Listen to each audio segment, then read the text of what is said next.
ladies and gentlemen, skibbity-ba-ba-ba, skibbity-ba-ba-ba. Oh, bossy. There we go. Ladies and gentlemen, she has finally joined us, the lady of the moment, Mr. How are you, ma'am? Make some noise, make some noise. Hey, yo, make some noise. Good. Mossi's in the house. Mossi's in the house. Blah, blah, blah, blah.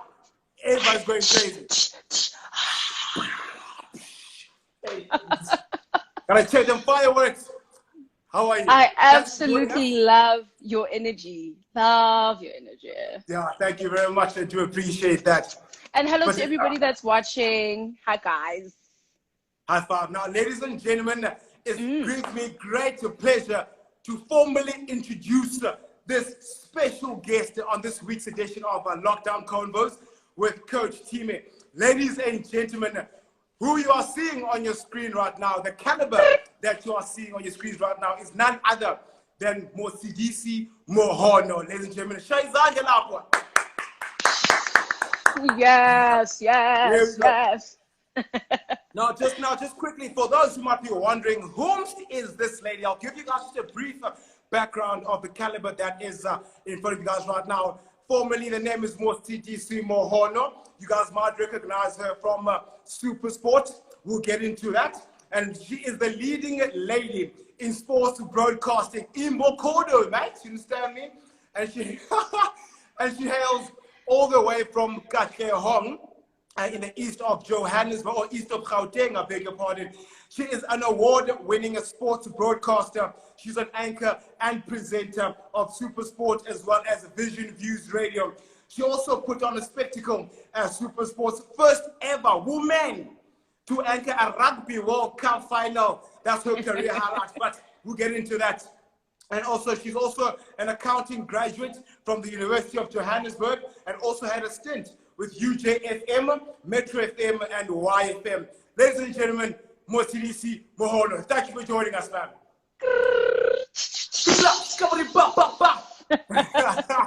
How you doing? I'm good. I'm good. How you doing? Nah, I'm all good. This lockdown is treating me well. You know, the complexion is coming around. Just getting some assistance from the light.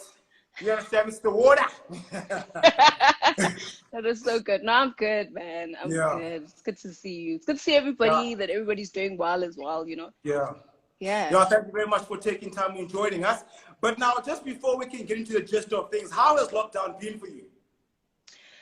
Ooh, lots of quiet time, lots of time to reflect. The first week was probably the most difficult for me, you know, adjusting to not being able to work and then not being able to watch sport, because when we're off, that's when, you know, you can watch a lot of games and really have fun, enjoy yourself, banter and on social media, and that was all gone. So I had to find new ways, or go within to find new ways to keep my mind engaged. So that's been the big you know, the big mission of the lockdown, is how do I keep my mind engaged? How do I stay positive, you know? Yeah. But I think so far so good. So far so good. Yeah. No, that's not a problem. But now you can see our Saturdays aren't the same anymore. You know, I wake up in the morning, I know that 9 o'clock I'm going to see Motsi in my HD flat screen TV. But I'm like, 201, Dololo Motsi, but it's all right. So as I've said just previously, you hail from Katlehong. Now, for someone who might not be familiar with Katlehong, because I mean, for myself included, the only time I hear Katlehong is when I'm watching TV at home. You understand me? So tell us. So tell us about the life in Katlehong. Katlehong is like, it's a hood like any other hood in the east, Ekurhuleni. So it's part of Katoras, which is Katlehong, Thokoza, and Vosloorus. And that's where I grew up for 21 years of my life. It was always amazing. Like, I was Negrata Strata, so you'd always find me in the streets playing Umkusha, Amatini, Box Matini, Umkusha. I was a queen of Umkusha. Don't try me. I'll kill you. I know. So like Vinglala Ali with the boys, like we did everything, you know. We were Yeah. like, we get dirty. You know how it is. You get dirty, you go home, they send you straight into the bath, then you come out, have dinner with the Yeah. family. So we love to be outside, we love to play. And it's just like a hood, like any other hood, you know. It teaches you to be humble, your humility, how to be around people, the different Yeah. personalities that you'll encounter. So Yeah. yeah, I absolutely love it. Shout out to K1, the best hood in the K1, world. special out to the K gang. Yes. Oh, definitely. All right. Now, just getting right into it. I am aware that you are a daddy's girl. So tell us how your father introduced you to sport, how everything started for you in sport. Yeah, my dad was a football man, so Uh-huh. but he was a very hands-on father as well. My mom is a nurse, so Oh. 12-hour days. So when she's gone, she is gone. But he was very hands-on, so he'd chill with us like on a weekend and then prop me up on the couch with pillows Yeah. and my bottle, you know, juice kamo, milk kamo. And we'd watch the footy together, shout at the TV together, have our drinks together. So he introduced us to the culture of football in particular. And then other Yeah. sporting codes I learned as I went along. I mean, primary school, I played netball. I was introduced to cricket actually Yeah. at aftercare by two gents, Robert Beerge and Darren Best. Yeah. They sat me down and were like, okay, this is how it works. This is an over, this is the bowler, this is the batsman. So Yeah. that's how I got into that, got into Yeah. tennis. And then in high school, I played hockey. So I think Yes. Dad is the one that just introduced us to the culture Yeah. of sports, team sports, and football. Yeah, he was a Kaiser Ah. Chiefs man through and through, but he had a soft spot for Morocco Swallows. No, he and when it's a Chiefs Swallows match, ish, like half really sharp, you know. But yeah, Chiefs was his baby through and through. Yeah. No, definitely. Now we can just see as well that you've always been about sport as well as numbers. And also we see that you also played hockey at school and you also had a stint at netball at Marefu Yun. Now, Yeah. how was Motshidisi in high school? Was she a shy girl? Was she outspoken? Was she an academic or rather a geek? Or how was she in high school? Yeah, I was the academic geek all rounder. But it was a challenge assimilating in the beginning. You know, it's a dual Yeah. medium school, but it's very Afrikaans heavy, which is why rugby was such a big sport and a big culture in our high school as well. So it was very difficult to adjust to being in a school where you're not the majority anymore, being in a school where the predominant language is no longer Different. English. I learned in English, but I mean, when you're on the playground, it's just this mix, you know. The culture clashes, racial clashes, like it was all happening. So that was really school of life. But yeah, I was the nerd, I was the geek, I was the one getting 10 out of 10. And if I got a Yebo! 7, yeah, and if I got a 7, then hey, it's drama. Then I cry, or I come home and my dad's like, "Oh, where's the other 3?" And then we Like, fight. forget what's happening. What happened? What's happening? Yeah, I worked really, really hard in high school. But I'm Yeah. glad, man. Yeah, it taught me so much, not only about myself, but about people. Yeah. And again, different personalities, you know? Yeah. Yeah. And we also see that at junior high school years as well. I mean, you enjoyed working hard because I mean, the first time you started working was at the age of 15 at a tuck shop there in Katlehong, but the place called Yeah. Smiling Tree. Tell Smiling us about Tree. that quick. I think I was too young to even work at Smiling Tree. It was the December I turned 16, actually. Yeah. And we used to sell everything like snacks and stuff. There was also a liquor side, but I didn't drink, so we would just sell it. But it was lovely. It was lovely. It's right across the road from like Ekandini, where they would have Sure. like the holiday Yeah. festivals, and you see the best ballers out there at Dastini, you know, playing football. But that was fun, and it taught me, you know, like my parents were people that worked hard. They were 9 to 5 people, working class people, and that's, I think, how I got into that space as well, of working hard. You know, if you want something, go work for it, and then you're going to go get it. You're going to empower yourself enough to go and get it yourself. So Yes, that was just like, we got nothing to do. I'm not trying to hang out with family. I want to buy myself some nice things. Let me go work. Let me get this piper. So that's where I was, Smiling Tree. And yeah, Falake is the owner, and he, you know, opened up the space, and he was like, yeah, mara ufunde. You're not here to play. You're here to And work.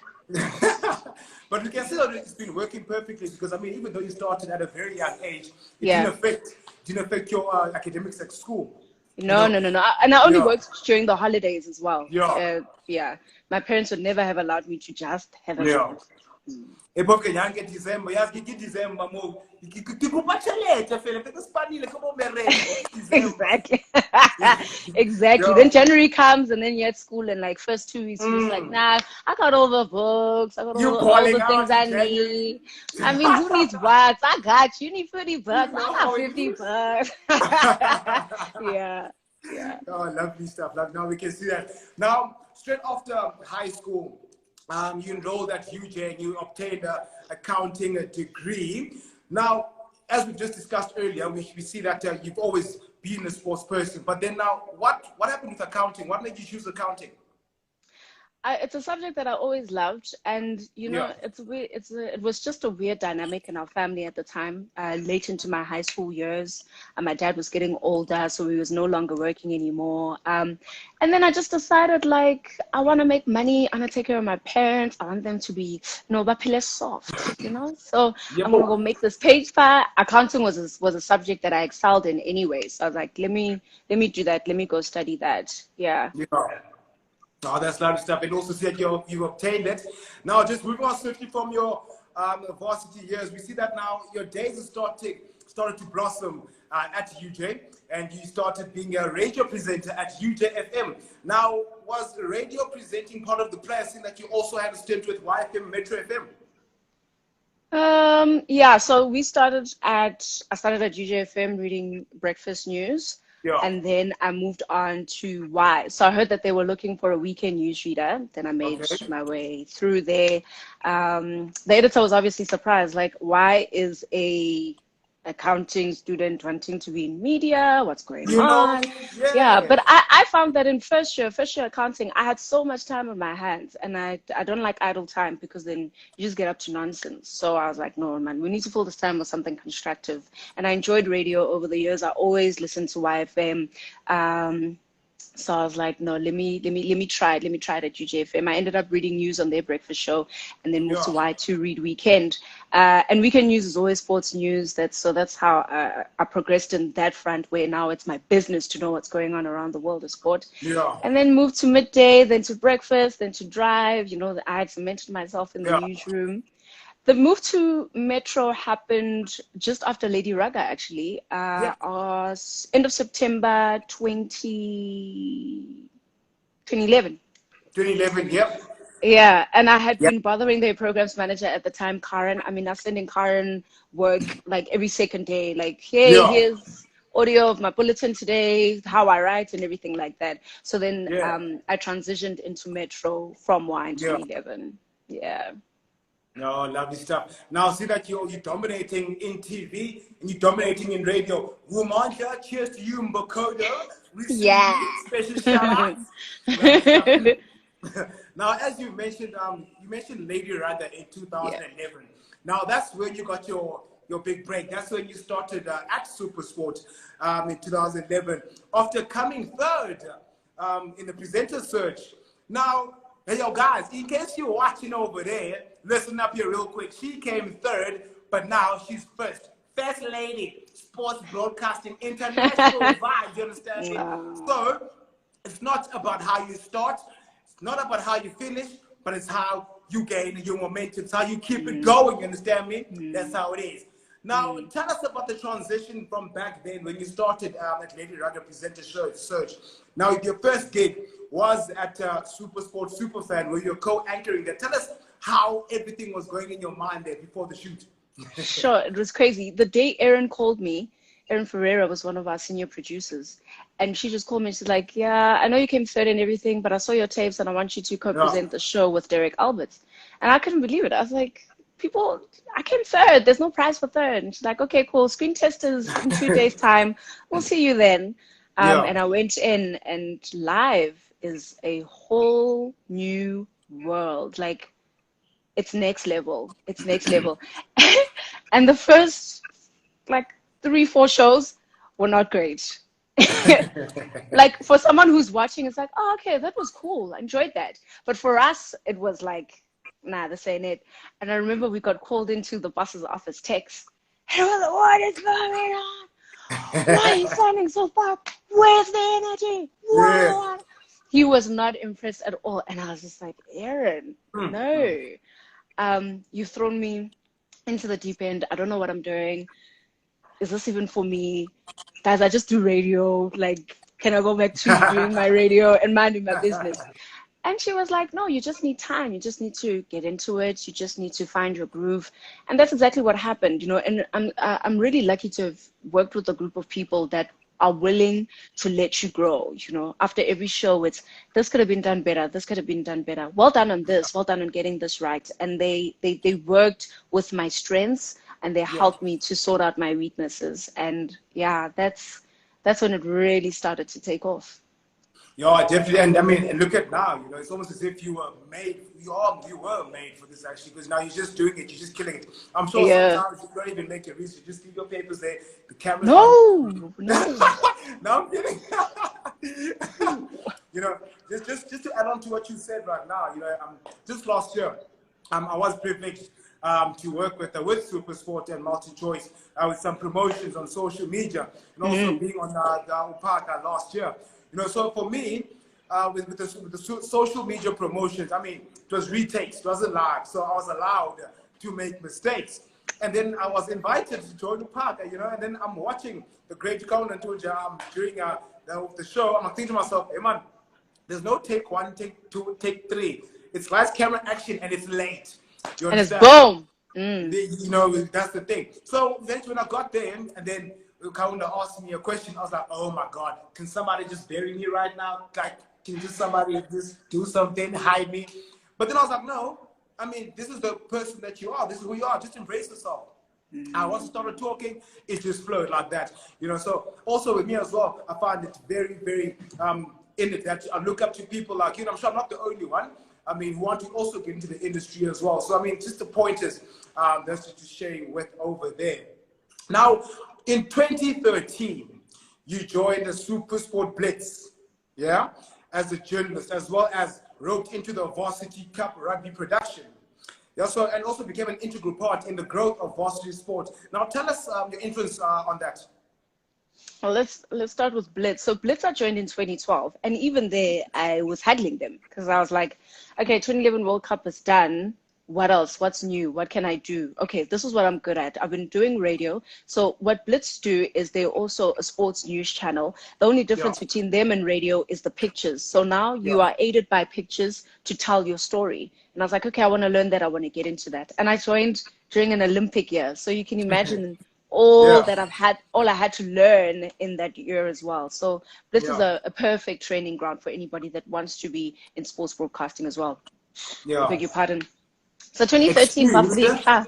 Excuse me. 2013 I joined Varsity Cup, man. So I'm back on live after a year, which was just, it just get daunting at times. But again, a team, when you're working with a team of people that want to see you win and, you know, give you those pointers and give you that encouragement, you are always going to make it to the top. And Varsity Cup was incredible. They also introduced other sporting codes that year, hockey and netball, and then football was added. Varsity athletics, and just look at all the talent that we've gotten out of those properties as well. So the growth of varsity sports has been really, really important, you know, taking from the growth and the success of Varsity Cup and now pinning it onto other sporting codes as well. That has been very, very good to grow the talent pool here in South Africa. And it has grown in great leaps and bounds as well. And I mean, you might find that now the Springboks today come from Varsity Cup. It's a bit. Coming from Varsity Cup. You know, even Varsity Shield. So, I mean, kudos to you and kudos to everyone who's behind to the birth of varsity sports, you know. And also, I'd like to believe as well that there's no other place in the world that actually has the same initiative as varsity sport. So, Francois Pino will tell you he actually used the college sports, the USA college sports blueprint to create Varsity Cup and then to create varsity sport. And I think the way they've curated it for South Africa is brilliant. And Yeah. the sports that we have, some of those halftime games that are played, the kind of teams that they include, the promotion, Yeah. relegation, like it's a Yeah. competition that every single varsity athlete looks forward to every single year. Yeah. So kudos to Assam, kudos to his team for putting this together. Yeah. Yeah, special shout out, special SuperSport. Woo, woo, woo, woo. I see you. All right. Now that you've been working for SuperSport, tell us about your big break in China. Because we want to celebrate with you again. Oh, Shanghai. Hey, so Yeah, bo. going to Shanghai was my first like international um, assignment. Even getting the news, we're actually we're actually working on a beach volleyball tournament in Durban, right? Yeah. My head of production was there, and then the head of production for another company that we used on this assignment was there as well. And they're like, "Yo, we at the bar. Come down to the bar." I'm like, "Yeah, I'm sick. Durban's made me sick. The weather's just I don't know if I'm not feeling well." But I was like, "No, come down. I just want to chat to you 5 minutes, then you can go back and Yeah. sleep." Okay, come downstairs. They're like, "Yo, do you know the Laureus World Sports Awards?" I'm like, "Yeah, I've heard of it. Wada, Oscars of Sport, etc." Okay, cool. So you're gonna cover it for us this year. It's in Shanghai. Yeah. I'm like, "They're lying. Hey, You bo. ain't me? No." Ah, they're lying. They're lying, man. Next morning, it's like, "Dude, okay, we're gonna send you all the information. Start your research." I'm like, "For real? This is happening for real?" But China's a whole new world. You know, I was completely unprepared for just the shock of it all. They just next level. They sparkle and shine, precision, everything Oh to the yes. T. It was an extraordinary experience, extraordinary. Yeah. And I find that, you know, while there's a lot of glitz and glam, what people don't realize is when you're working overseas, when you're sent overseas on assignment, you barely have time to actually enjoy the city that you're in. Because we were There's the work. working 12, 14-hour days. We were following the ambassadors and the academy members everywhere, like nearly everywhere, covering everything from like some of the sports for good work that they were doing. Like it's busy. It's very, very, Yeah. very busy. And the last day, I think we had like 4 hours, quickly went out shopping, quickly picked up this, quickly picked up that. And then we were back at the airport, two Yeah. hours into Hong Kong, 12 hours back to South Africa. But that was my favorite, being on the red carpet with Lena, Yeah, bo. interviewing the Eric Cantoners, the Mike Holdings. It was the same year that Skulkberger actually won Comeback of the Year. Remember, he had Yeah. meningitis and then came back and had that extraordinary year. It was also celebrating him, Jean de Villiers. There were just so many people there, brilliant, brilliant sports stars. And yeah, that, you know, when you get an opportunity like that, you realize like, yo, I'm on the right path. I'm doing the right things. You know, my work is starting to speak for itself. It's starting to get the right attention. So that was a real feather in the cap. I was delighted for that That's great stuff. experience.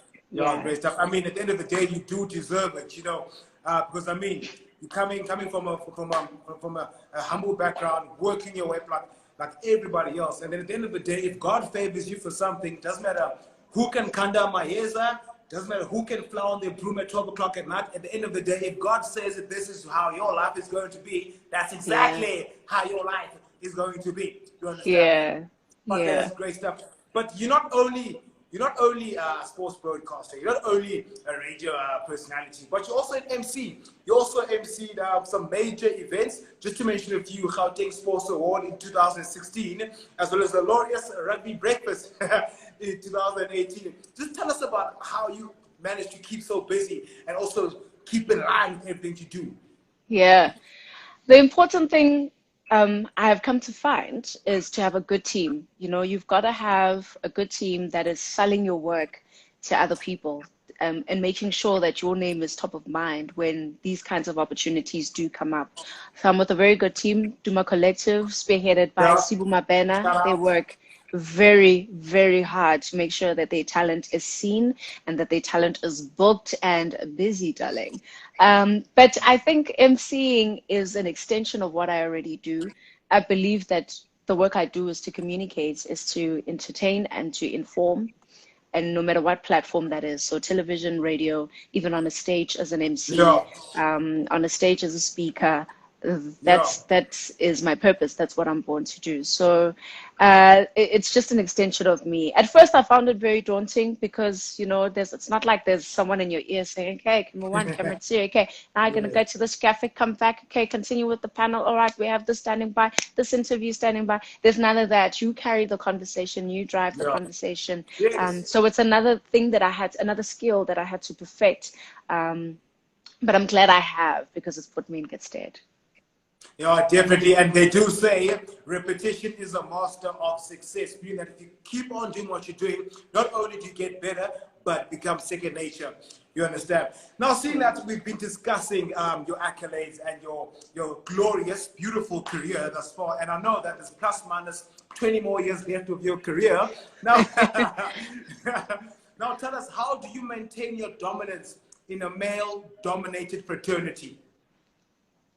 It's really about the small inches, eh? It's being better than your last production, being better than your last day, being better than your last MC gig, being better than your last radio show. You know, I believe there's always room for improvement, and you just got to strive every day to be just that much better than you were yesterday. If Sasechi today did one more thing better than Sasechi yesterday, that's a good day. That means you're growing. That means you're stepping more into yourself. And I've also learned to you know, push out my boundaries a bit more, to fail at something new. That's what Sanani Mangis actually taught me.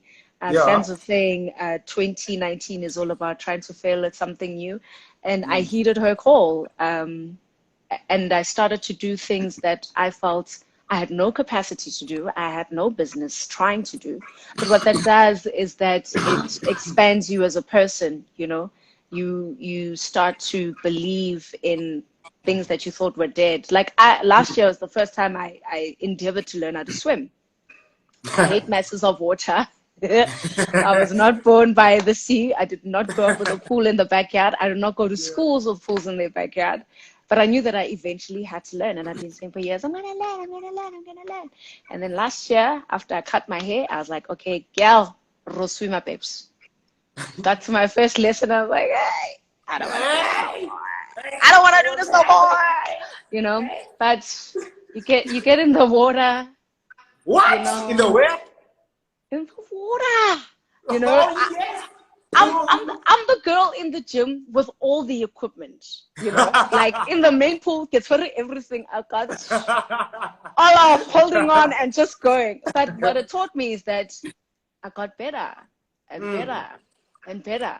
You know, I was failing at this new thing. Now I feel like, okay, now I can do anything. Now I can whatever, you know. So I think it's the inches. It's a game of inches, because life is a long road, you know, and every day just try and get better and better and better. And as you get better, you become the best. You don't even notice. You're just like, oh, okay, the best. Oh, world class. Oh, you know, but it's just making sure that you are better than you were the last time you were on. Yeah. No, that's actually very true as well. You know what I mean? At the end of the day, the more times you do it, you're going to get better and better and better. It's all about trying to avoid complacency, because that's where things happen. When you chill now, best in the world, now I can relax. There's someone else who's working twice as hard who wants what you want, you understand? So people need to understand that once you relax, that's when people overtake you. You understand? So now, surely what you've just been mentioning now can be used as motivation, more especially for women who might be feeling intimidated, being surrounded by males and testosterone each and every day, who might be thinking to themselves that no, they can't go for a certain position because of the fact that they are women. It's a age-old perception, particularly in our industry, you know. But I learned very early. Carol Shabalala, we actually said the one time, I'm just not getting it. I'm just not growing. What's going on? And she's like, no, you're doing great. The problem is, she taught me that you have to do television the way Motshidisi would do television. She's like, don't try to be one of the boys. You're not one of the boys. Your power is being Motshidisi Mohono. What does Mots bring to the table? How does Mots present? What is your personality like? Let that shine out, you know? And once I started to focus on myself and my own growth in the space, I got better and better and better. And I even started to let myself, Motshidisi, come out so much more on camera. Yeah. And that's when I really started to grow. And that's the authenticity that you need to be a great presenter, because people will pick up when you're being disingenuous. They can see that, no, man, this person is trying to be like, no, this person presents like, you know, because you're not bringing your true self to the table, and people pick it up very, very quickly. So authenticity is very important. And what I always say is your work must be impeccable. If you work with diligence and excellence, if your work is excellent, you know, I always leave margins, because I do not aim for perfection. Because I know it's for me unattainable. But I always bring my most excellent self to the table. And those small little inches will be filled by my team. They'll be filled by my producers. They'll be filled by God himself, you know. Whatever I didn't get to, someone else is going to close that gap for me. I believe that.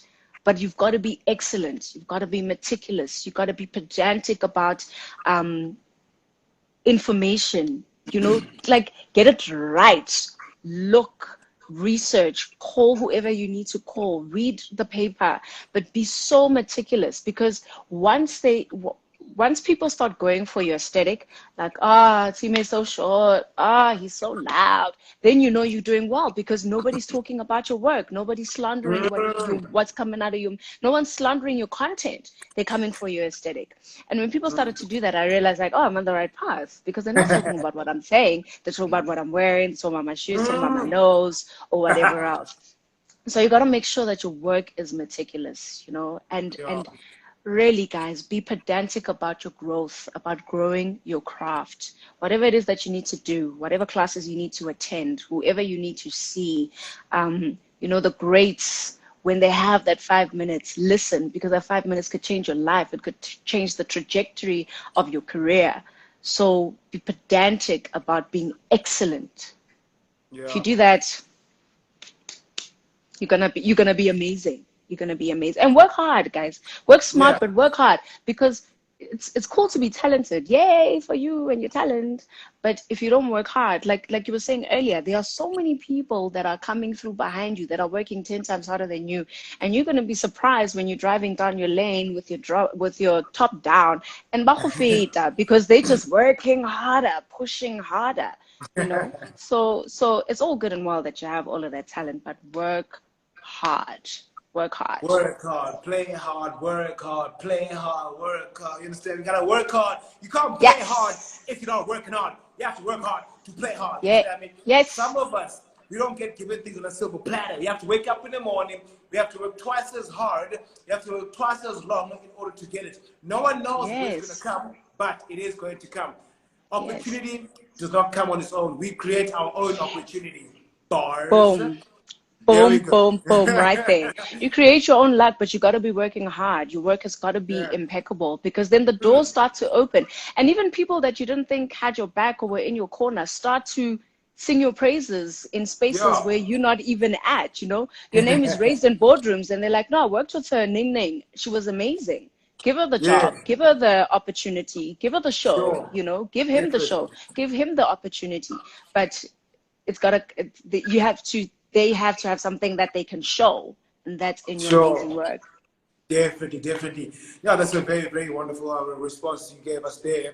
But now, just quickly, just go to the major concerns that most of the South African female athletes are currently facing right now. I have read on the papers and also seen some articles on social media as well, where we have the South African athletes, females, who are complaining about the fact that they don't get the same attention as their male counterparts.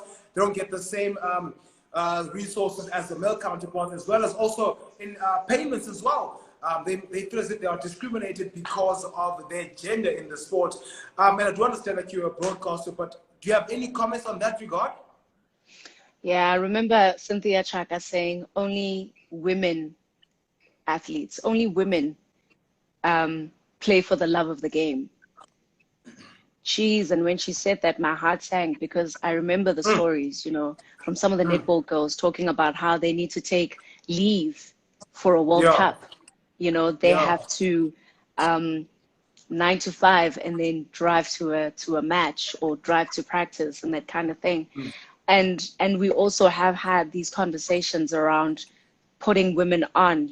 I remember even a conversation I had with Zanele Mdota, and we were talking about, but what would it take to have women front page of the newspaper? What would we have to do?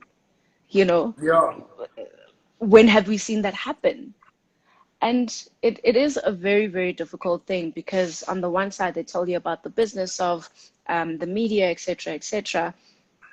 But on this other side, you have female athletes who are not known. You walk up to a 10-year-old today and you say, who's your favorite South African athlete? You'll be lucky for one of them to mention a female athlete. True. You'd be very, very lucky.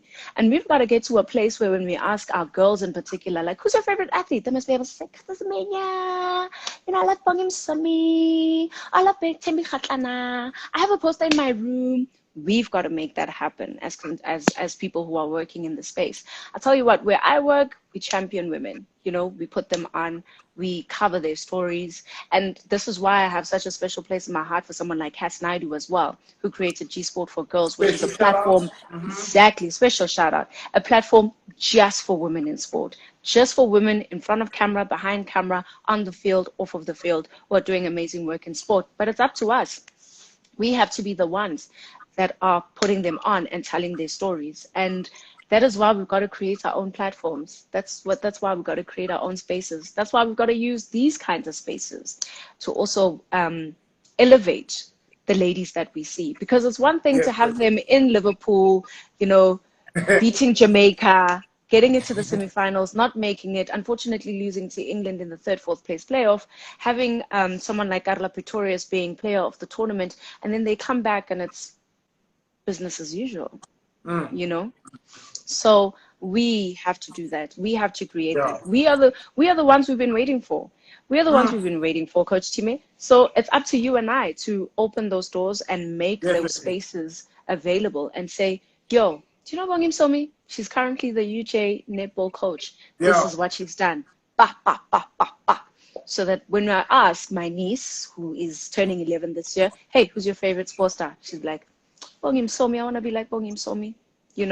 That's what we've got to do. Yeah, definitely. And I also do agree as well. I feel like the more we talk about it, the more we engage about these issues, a solution will emerge as well. And then we can be able to take relevant steps in terms of making the females also. Yeah. You want to add on something? May I also add, also a big shout out to a company, corporates who are also stepping up. Like on the netball side, you see SPA as the naming sponsor for the national netball team. Also saw Momentum stepping it up for the SA women's cricket team, contracting players to now strictly play cricket. I mean, that takes a weight off. Because now all they wake up to do is go do what they love, which is play cricket. So I can't wait to be a bazillionaire so that I can create leagues and create teams and whatever and pay women to play the sport that they love. And we'll get there. We'll get there slowly but surely. But we've got to keep making the noise about them. We've got to keep putting them on. Definitely. Special shout out to all the Makodos out there. Doesn't matter, netball, rugby, hockey, you guys are much appreciated. You guys are loved. Don't feel y'all ain't loved at all. You are the ones who bring the trophies the most. You understand me? I'm talking about netball. I'm talking about rugby. I'm talking about all these sports y'all play. Y'all bring the joy. Y'all bring the glory in Afrique. The sweet. Shout out to all the Makodos. I see y'all. Y'all definitely. And y'all, it's all about inches, as you've been mentioning as well. It's all about inches day by day. Solutions will come. You understand me? So now, what's next for Motshidisi? What's next? What is it? Because I mean, you've already dominated the country. Let's just put that there. So, do you have ambitions for maybe overseas contracts or?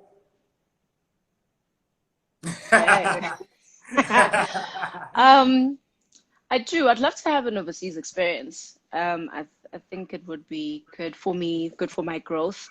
But what I'd love to do now is just continue where we left off from World Cup. And we were doing that just fine in Super Rugby until COVID took over and put us all in isolation and all in quiet time.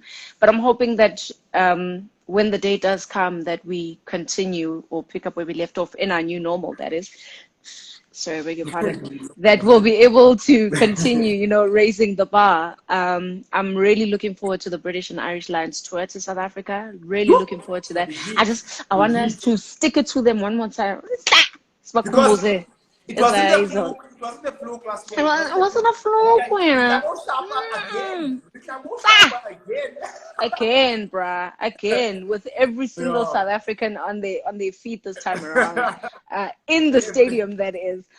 So I'm really looking forward to that. I'm looking forward to the 2023 World Cup. You know, I have a feeling I'm still very, very positive about where we are going to be. I think. It is going to be a new normal. There's a lot of struggle and frustration and uncertainty. I mean, this is the first time in a long time that as a freelancer, all I'm craving is security. First time in a long time. But I still feel like this year is going to end on a fabulous note. I believe that 2020 is still going to be amazing. I believe that, you know, for me, there's still the light at the end of the tunnel. There's still going to be something big, something amazing to celebrate. And I look forward, you know, that's why I keep putting those things in my mind. Like, there's still 2021. It's still going to be amazing. There's still 2023. That'll be, you know, the next World Cup that you get to work on. I'm still trying to project all these future possibilities in front of me so that I don't grow weary, you know, waiting for the end of this lockdown season and this quiet season and the season of isolation. So there's still so much to look forward to, man. There's still so much to look forward to. And yeah, we just get better and better and better. There we go. And we have a few more minutes left with you. Just maybe just for a few more minutes with you. But now, you said you would love to get a chance maybe to work overseas, you know, once or twice. I see as well that you also have an interest for Spanish and French. Because you're also quite fluent in Afrikaans. Ja, kan Afrikaans praat. It's my Marifalute days coming through. Ja, ek praat baie suiwer Afrikaans. Rarig. Laat ek ook in praat daar. Maar die mense kan nie verstaan wat ek sê. You understand me? No, I understand you. My French, I wanted to learn for my travels on the continent. So I'd love to go to the Western Horn of Africa. So it's like Ghana, Senegal, Niger, you know, I think Mali. Yeah. Just travel around that Western Horn, and they speak French. So a girl gotta know some French. I've also been to France, Paris, Bordeaux, Saint John, San Sebastian. And I was like, this would have been so much better if I knew how to speak French. It'll help me a lot. And then Spanish, because I just love Spain. I've been there twice already, to Madrid and to Barcelona. And it's just beautiful. Oh, Zaragoza as well. I got to stop over in Zaragoza. It's beautiful. The people are amazing. And they just do football culture on a whole new level. Like, I was blessed to go watch the El Clasico in 2017, where Barcelona won 3-2. Remember when Messi was hanging the washing like that? Iconic moment that. Iconic. Yeah, I got to watch that live, and I'm telling you, next level, watching football that side. Oh, I can imagine. Everyone is shouting Spanish. Everyone is shouting, I'm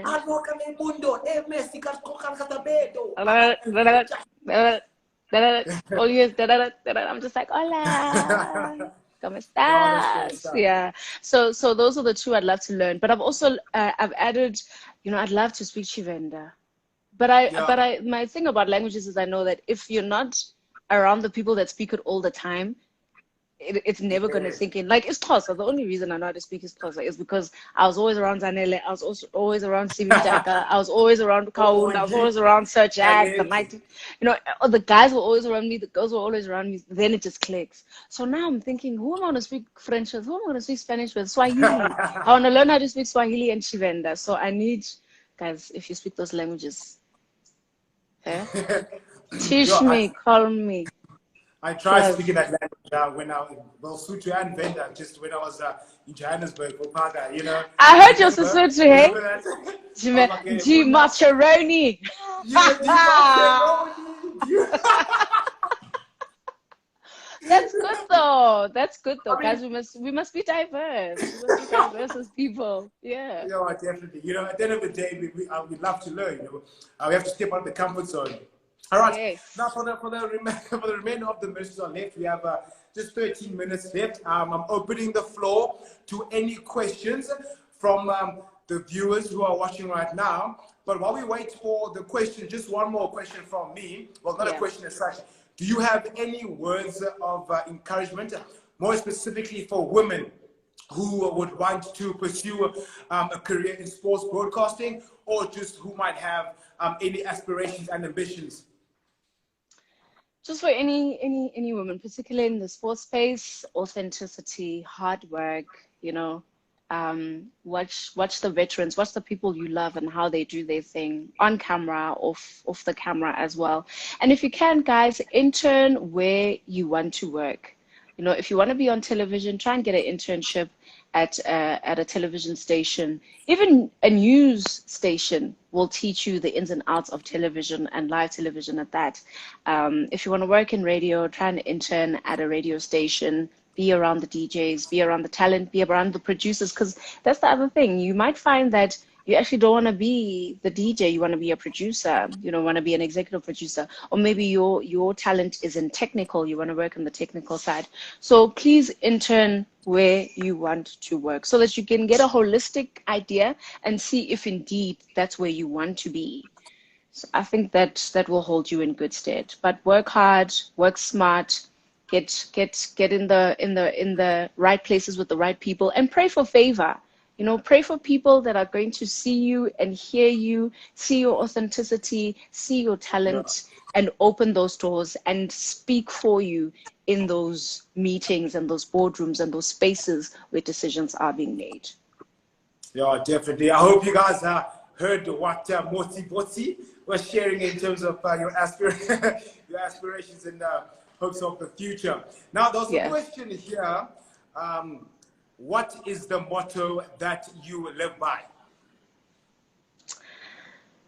So this is something I posted the other day, but I don't know that it's the one. But I said, do whatever it is that you do with diligence and excellence. Someone is always watching, and that someone will have the power and authority to move you to your next level. Yeah. So work hard with diligence and excellence. And I'm telling you, the doors will open, you know. But it also, guys, the other thing, be patient. Because for very few of us, it's going to happen like this. For most of us, it's a grind, a constant grind.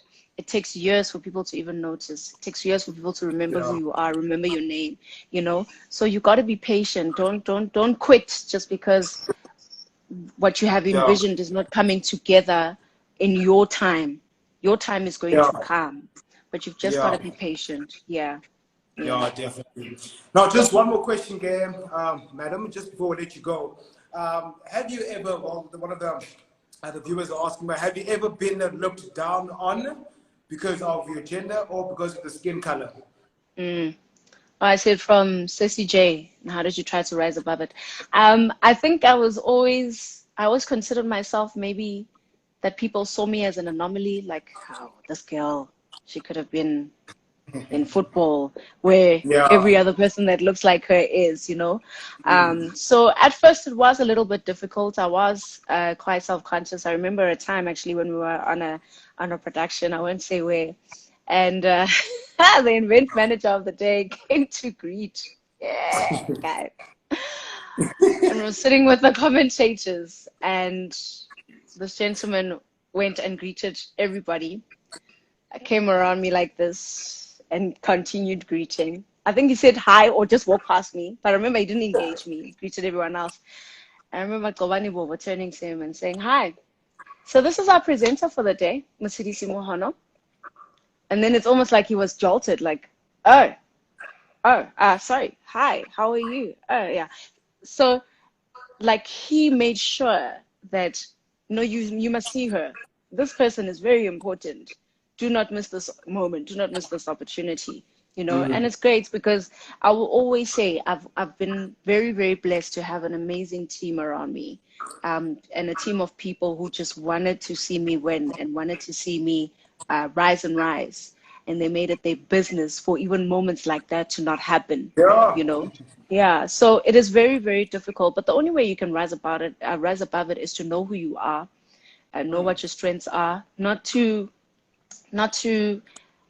get your validation from other people. You know, you've got to be so self-aware. And I'm telling you all of this because these are lessons that took me a long time to figure out. And when I did, it settled me in my spirit, you know, that your validation cannot come from other people, because then something like that would have hurt me 10 times over, you know. But now I know who I am. Things like that no longer bother me. I own my space. I own who I am. I love the work that I do. I do believe that I'm really good at it. If you have an issue, that's your business. Yeah. That's your stuff to deal with. Yeah. Now on my side, all is well, you know. So yes, you are going to get overlooked. People will have preconceived notions about you. They have their own idea of who you are. I got a tweet even during the World Cup, like, you know, I switched on my television and I saw you and I was like, what does this girl know? And I've been sitting here for 2.5 hours. You know, when I read that, I was like, this is even a compliment. This is what people say. But at the end of the day, I was like, I valued this person's opinion. I valued the truth that they brought to the table. It is nothing that I hadn't heard before. And I was like, he saw it, and it wasn't what he was used to, but he sat and listened anyway, and I changed his mind was changed, because he could see the excellence, he could see the work, he could see the growth, he could see that this panel, man, ke world class mo. Everybody is top togozile, you know. So no matter how much you're going to be overlooked, I mean, people are going to think what they think. It is what it is, but you've just got to keep it moving. You got to keep growing. You got to keep stepping, and don't pay so much attention to the opinions of people. But that comes with knowledge of self and loving self. Definitely, definitely. Yeah, very well said, very well said. Well, ladies and gentlemen, unfortunately, I would love to have this chat until Jesus comes back, but unfortunately, time is against us. And we have to let the lady of the moment, Motshidisi Mohono, go back home and self-isolate. You understand me?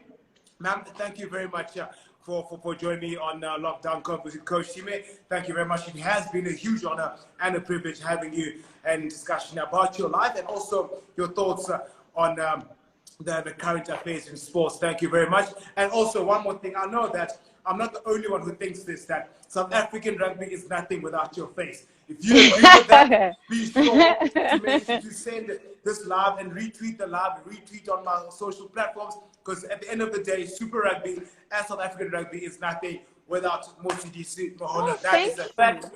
You can argue with your ancestors. That is a fact. Thank you very much for joining us, Motshidisi, and I hope that you receive nothing but the best with everything that you want to do in the future.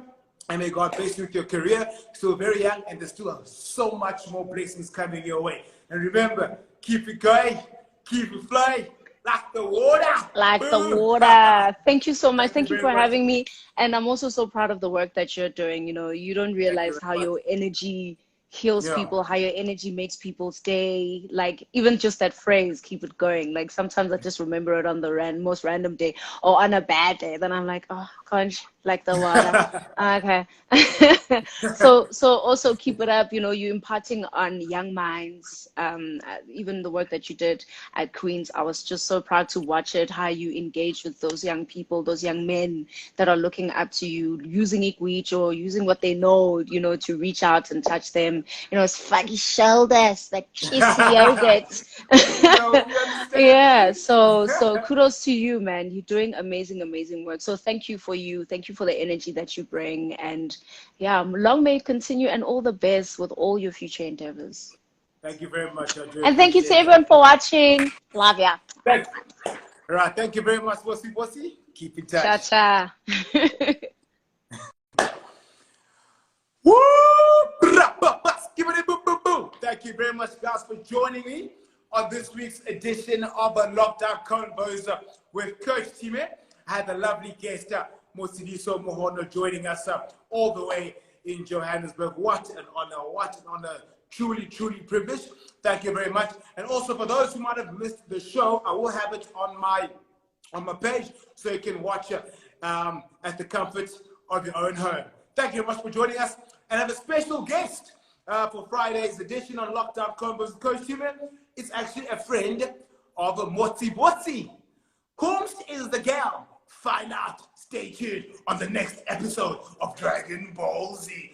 JK, LOL. I'm just kidding. Thank you. Thank you very much for joining me, guys. See you guys on Friday. And remember, keep it going. Keep it flying. Like the water, bro. Coach Time out. I gotta look out for you. Coach Time out. And